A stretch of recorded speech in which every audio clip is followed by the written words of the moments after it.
केंद्रीय मंत्री ज्योतिरादित्य सिंधिया को उनके ही गढ़ में भाजपा की घेरने की रणनीति को कांग्रेस ने चुनौती दी है। कांग्रेस ने भाजपा के प्रदेश अध्यक्ष नरेंद्र सिंह तोमर को चुनौती दी कि अगर हिम्मत है तो सिंधिया के गढ़ में चुनाव लड़कर बताएं। अगर तोमर जी ने वास्तविक नीति बनाई है घेरने की, तो मैं उनसे ये निवेदन करूंगा कि वो सिंधिया जी के खिलाफ लोकसभा का चुनाव लड़ लें।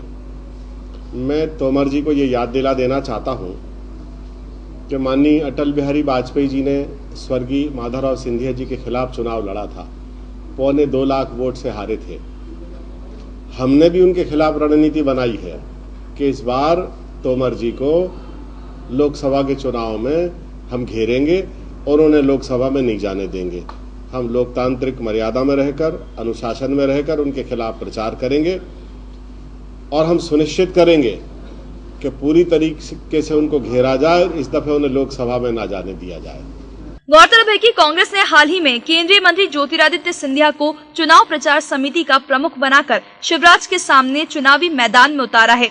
सिंधिया ने भी पूरी ताकत के साथ शिवराज सरकार को घेरने की चुनावी रणनीति को अंजाम देना शुरू कर दिया है और 11 सितंबर को बैठक के बाद सिंधिया पूरे प्रदेश के दौरे पर निकलने वाले हैं। कांग्रेस की इसी रणनीति के जवाब में भाजपा ने सिंधिया को उनके ही गढ़ में घेरने की तैयारी कर ली है। इसी लिहाज से मुख्यमंत्री शिवराज सिंह चौहान ने 11 सितंबर को गुना में जन आशीर्वाद यात्रा का आयोजन किया है।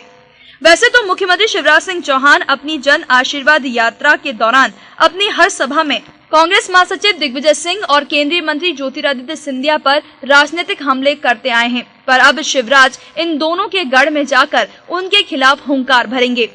इसके पीछे भाजपा का मकसद युवाओं में सिंधिया की लोकप्रियता और बेदाग छवि को तोड़ना है।